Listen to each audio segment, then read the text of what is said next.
微距鏡頭不拍微距，這就是我使用索尼100毫米 f2.8 Macro GM 的大部分工況。索尼於2025年10月發布了迄今為止綜合性能最強大的自動微距鏡頭。我也是在國行發布後在京東購買的首發，也是拖更了非常久。一方面來自學業壓力，一方面需要對於100 GM 有更多使用。經過2個月的使用，我們對於100 GM 的情況也是非常清楚了，並且積累了不少觀感不錯的樣圖。最重要的是，我們對其進行了逆向仿真，這對討論光學設計有很大幫助。本期我們並不打算做橫評，主要是還是討論100 GM 的問題。目前索尼也並未公示100 GM 的相關專利，做性能橫評為時尚早。等專利公示後，我們將會與尼康 Z105 以及適馬105 DN 對比。至於為什麼沒有佳能 RF100 和騰龍 90G， 一個太菜不配上桌，一個沒專利，你問我，我也不知道。當然，本期將以我的視角評論，純私貨，而且我們路邊 UP 主也不受到索尼的約束，可以口無遮攔。本期將是暴論 time。在2021年的我還是個馬小子，那個時間我已經購買了2枚適馬 f1.4 焊屁股鏡頭。一位男子在用了狗變焦鏡頭後，這是他鏡頭購買觀發生的變化。一開始我給我的 A7M1 配備的是索尼 f1.24 至70毫米 f4ZA， 想着新手入門熟悉焦段，一個標準小3元可能是個好選擇。直到我帶着它拍了一些照片後，我才認清 2470ZA 的真面目。在全開光圈下中心還算能看，但如果一旦來到邊緣，我們也知道 2470ZA 是老鏡頭，我是史學家，這就是史。後來我才知道這枚鏡頭的倍率色差校正的極端爛，在子午弧時兩方向的解析力巨大。那麼買這一枚鏡頭，性能又不強，我也沒熟悉焦段，還要忍受糟糕的畫質。很快我就看到很多適馬 CJB 文，買適馬 Art 就成了當時的一個選擇。一開始我就購買了35毫米 f1.4 和85毫米 f1.4 Art DG， 得益於我選擇了索尼一卡口，這是我這5年最正確的選擇。龐大鏡頭群淹沒其他相機，焊屁股的適馬 Art 也是可選項。剛剛提到了我是看適馬 CJB 文，所以才購買的。很顯然，我對這2枚定焦鏡頭並不滿意，特別是適馬85毫米 f1.4 DG Art， 當我用它對着逆光人像拍攝，哇，綻放出耀眼的軸向色差，一圈紫綠邊。更煩的是，現在回看離焦過渡區，只能說十分醜陋，相差太多。適馬85毫米 f1.4 DG Art 在2021，那是對於我來說已經過時了。最讓我受不了這枚鏡頭的還是它的光學設計。它的光學總長大約166毫米左右，作為老舊的單反長 BFL 鏡頭設計，它的口徑過分巨大，鏡片太重了。特別的，我還是在 A7M1 上使用這枚鏡頭，就別提多老了。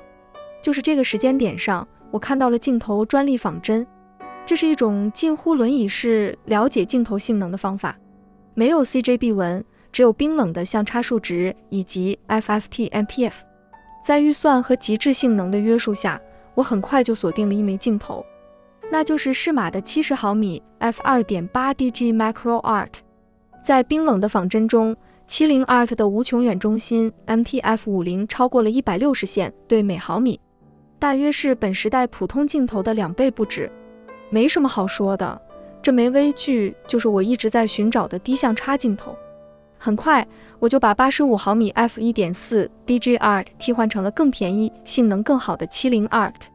根據仿真結果後決策購買，落地到 A7M1 的 24MP 傳感器，70 Art 的分辨率遠超 24MP 的最大空間分辨率，中心具有極其扎實的成像質感，即使細節混入在高 ISO 的噪聲中，分辨率依舊佔據上風，能夠體現。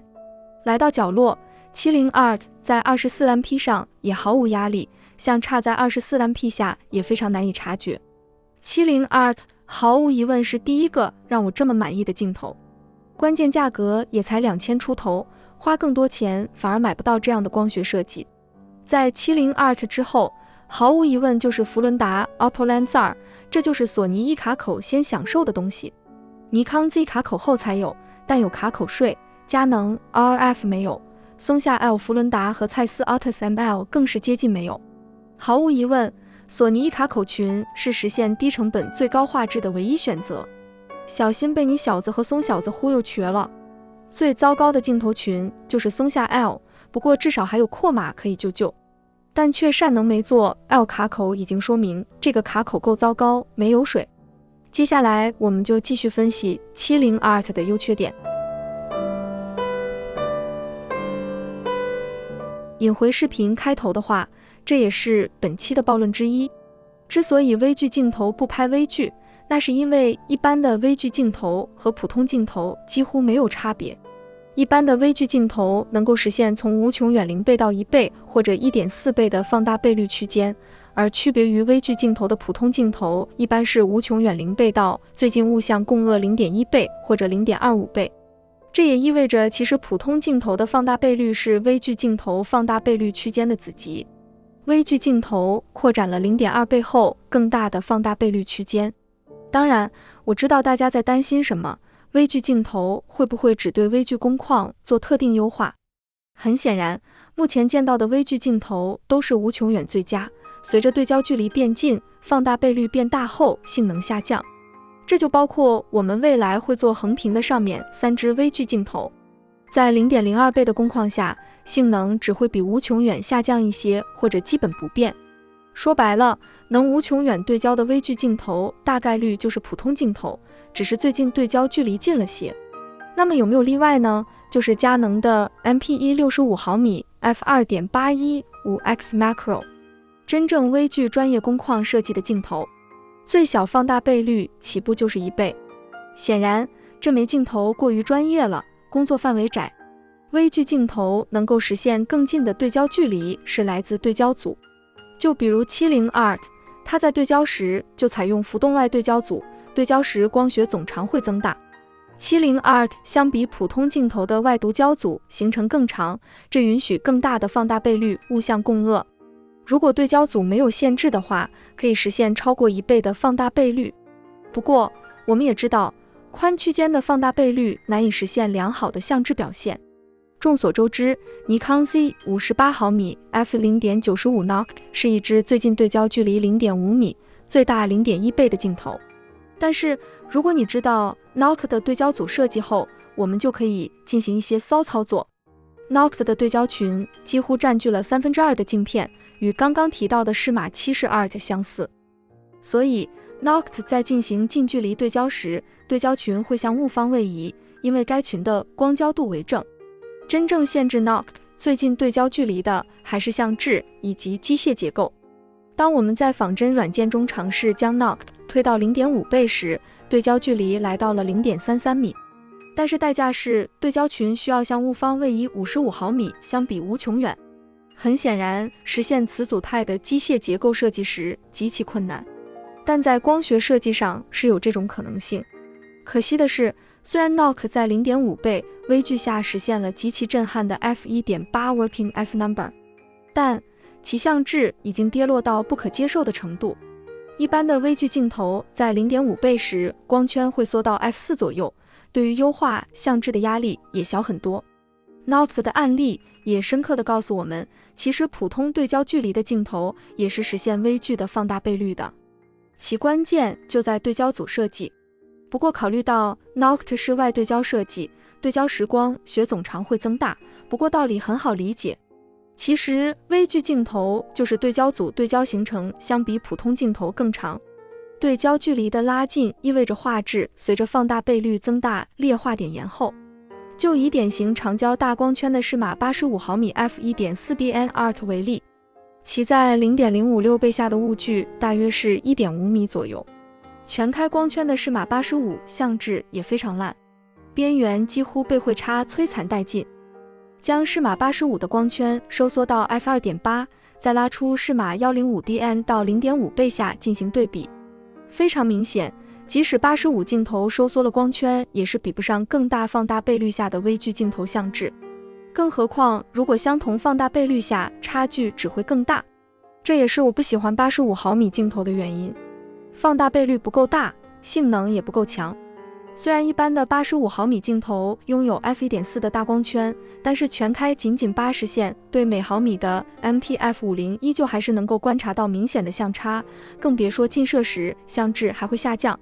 因此，光圈更小、性能更強的微距鏡頭才最後低。所以又回到了適馬70 ART 的身上了。顯然這枚鏡頭由於對焦組光學和機械設計的問題，其對焦表現就是屎。在更換了像素更高的機身後，我們可以細緻地討論這枚鏡頭的成像表現。70 ART 的仿真在早期視頻中就已經展示，從曲線中可以解讀到的信息就是邊緣市場的分辨率不佳，而適馬後面更新的 105DN 就提升的邊緣市場的性能。使用 A724 配合70 ART 拍攝，近攝下能夠得到良好的中心表現。在三文魚前後焦的光斑也難以尋覓到色差的存在，不過右上的光斑稍微顯露出光斑盒。如果出去玩的話，吃漂亮飯必定會帶上微距鏡頭，拍攝後我必定放大去找相差。70 ART 在微距下還是非常低相差的，豌豆表面不到半毫米的細微反光都可以看得非常清楚。虛化的表現也極其中性，前後焦的傾向幾乎難以察覺，只有被攝物體細節的盡情展現，此刻就能體驗到強大光學設計帶來的成像。不過，剛剛我們也指出這枚鏡頭光學設計上周邊市場的問題。在比較遠距離 1.2 米時，放大查看最邊緣的離焦過渡區，可以發現相差痕跡明顯，背景虛化是黃色的軸向色差，前景虛化則是藍紫色，並且有着會差的痕跡，焦平面內成像並不十分銳利。比較此时邊緣的 MTF50 只有40線對左右。最後，我們需要澄清性能良好、鏡頭虛化光斑的一點。很多人看到現在的 RF 85毫米 f1.2、適馬85或者索尼85 GM2 產生類似這種又很亮邊緣的光斑，他們便會認為是二線性。但是，例如索尼85 GM2 公示的專利就顯示了全光瞳單調性欠校正球差，這也意味着背景虛化是柔和的背景虛化。但人們沒有意識到，所謂二線性是幾何相差帶來的特性。當相質較好，相差較小，波動光學也將發力。比如70 ART 的虛化光斑看着有一圈亮邊，實際上可以觀察到光斑內部明紋、暗紋交替出現。顯然，這是一種衍射後體現在波前的光學現象。它和縮光圈會掉衍射極限分辨率一樣，無法通過相差矯正消除，但並不影響整體虛化背景的柔和。當然，這種明紋暗紋觀察需要高像素才能看清楚。70 ART 的光学表現大致如此，依舊槽點。雖然更換 105DN 可以解決很多問題，但在2025年暑假，索尼更新100GM Macro 的信息我已經知道，所以我直接一步到位更新索尼100GM。眾所周知，索尼鏡頭的專利公示時間緩慢，100GM 的專利恐怕也得半年後才會公示，所以目前並沒有100GM 任何有關的專利。為了進行設計分析，我們將對其進行逆向工程設計。儘管目前的逆向設計並非完全完成，但也提供了可參考的有用信息。這就是我們對索尼100毫米 f2.8 Macro GM 初步逆向設計還原的結果。100GM 的鏡片結構設計也並非極其複雜，只需要了解對焦群以及防抖群等功能性透鏡群設計，那麼你就可以對這枚鏡頭有清楚的認知。針對於功能的劃分， 100GM 可以被分為 G1 到 G5， 一共5個群，其中 G2 和 G4 就是雙浮动对焦群，它們的光焦度均為正值。這意味着在近攝過程時，兩個對焦群需要向物方位移，以重新對準焦平面，並且可以直觀看到兩对焦群擁有極大的空氣间隙，均超過20毫米，大約是普通鏡頭的2倍。在補齊軸上點追跡光線後，可以發現 100GM 長度較長，其光學總長大約是162毫米左右，和同規格的佳能 RF 100毫米 f2.8L 的163毫米類似。很明顯，索尼 100GM 的尺寸和放大倍率指標是完全对標佳能 RF100 的，并且索尼为了增加使用增距鏡的功能，其 BFL 也被迫拉長到28毫米以上。不過163毫米的總長的光學設計 budget 也足夠設計出一款性能強大的鏡頭。最後，我們來討論下玻璃。僅以目前優化結果討論，多重結構僅優化到最大 0.1 倍。繼續優化需要多組態，會更加複雜。出於時間考慮，筆者並未繼續優化。索尼的官方結構圖疊加在我們逆向的鏡頭 layout 上，有較好的鏡片片行擬合效果。索尼官方一直以來只會標注非球面以及 ED 鏡片，索尼是不標注高折射，因此總共17片鏡片都需要通過玻璃變量替換去確認實際材料。2塊 ED 的材料非常好確認，它們位於對焦群裡。G2 的 ED 折射率需要更高一點，所以是 FCD515，G4 則是 FCD1。當你確定好這2塊玻璃後，在 Code 5裡面優化時，誤差函數可以下降得很快。2塊非球面的材料並不好確認。我們剛剛提到的組態設置下，選出了這2枚非球面材料。第一枚位於 G1B 光組，該群為防抖群，配置非球面也可以有更大自由度應對防抖群位移的相差變化。2枚非球面均為雙面壓鑄非球面，壓鑄精度較高，索尼將其歸類為 XA 超級非球面。非球面鏡片的表面精度很大，取決於壓鑄模具的表面精度了。2枚非球面4個表面均為反曲，後非球面的相差分攤較多。最後，如果你有需要獲得我優化的 100GM 鏡片數據，我已將數據製作了表格，如果你有需要，可以暫停視頻。有了仿真後，那麼最重要的還是得來看性能怎麼樣。這就是索尼 FE 100毫米 f2.8 Macro GM 的官方 MTF。圖中紅藍線代表了10、30線對每毫米，可以看到得出官方 MTF 非常的逆天高。有多逆天呢？那還得和逆向搓出來的仿真 FFT MTF 對比。將官方 MTF 拉伸後疊加在 The Max 計算的 FFT MTF 上，其中綠色的為 The Max 計算的30線對，它的中心反差僅才 0.925 左右，但離索尼的還差一大截。索尼的 MTF 30線對中心大約達到 0.96 左右，如果是在 FFT MTF 中，這是非常不可思議的。因為 f2.85 的30線對的衍射極限反差也才不到 0.95。顯然，索尼的 MTF 使用了沒有考慮衍射的幾何 MTF。雖然30線對超過30線對確實證明鏡頭非常強，但是超過 0.93 以上的30線對就難以判斷實際的性能區間在哪。說實話，就是索尼 MTF 摻水比較多。這就是我們逆向仿真的 100GM 的 FFT MTF。許久不見的160線對每毫米終於出現，此時圓形鏡的 100GM 中心 MTF50 達到了接近180線對。需要說明的是，這僅只是圓形鏡頭，我們並不確定官方實際設計能到哪裡。個人保守猜測會大於140線對，但由於摻水的 MTF 也難以做預測。100GM 的中心性能依然邁入了 135GM 那般強大的中心性能，甚至中部市場和邊緣的性能比起 135GM 還要強大，分辨率也僅是普通85毫米的2倍多。這也是我這期懶得放實測數據的原因，6100萬像素太少了，測量的數據說明不了性能。相比之下，10年前的索尼 FE 90毫米 f2.8 Macro G 看起来就是一拖。但這枚鏡頭實現可索尼一卡口從0到和 EF 100毫米 f2.8 Macro L 上台，但說實話，我實際使用過就是菜，特別是消色差非常糟糕，邊緣性能也非常糟糕。繼續近攝，將 100GM 的共軛距改為5米，此時的放大倍率來到了 0.02， 差不多是拍攝全身人像的距離。此時 100GM 的中心分辨率得到了進一步提升，160線對反差甚至大於 0.6， 中心 MTF50 抵達210線對每毫米。80線對全市場都大於 MT-F50，這是極為殘暴的分辨率表現。有可能這枚鏡頭的分辨率設計目標就是衝着 f2.8 的衍射極限分辨率去設計，也有可能是我把它逆向優化的太強了。我知道它很強，但不確定。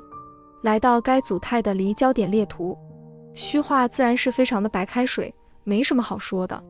不過像差傾向不保證和實物一樣，在圖的下面有 RMS 光斑半徑的計算。此時軸上相點的 RMS 半徑僅僅 0.8 微米，全畫幅500 MP 不是夢想。最後我們把共轭距縮短到 1.1 米，此時 100GM 的工作放大倍率是 0.1 倍。此时 100GM 的性能終於開始劣化，中心 MT-F50 也僅僅135線對左右。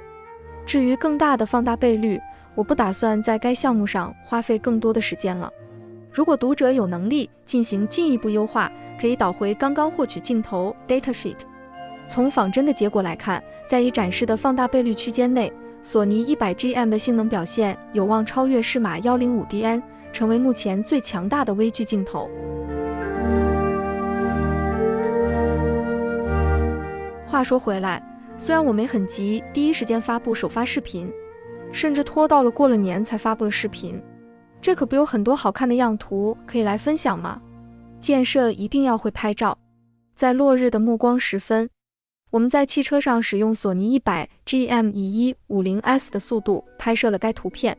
暮光的天空擁有美觀的漸變色，不過該圖片的 ISO 誤設置為12800，使用了 L2 進行降噪。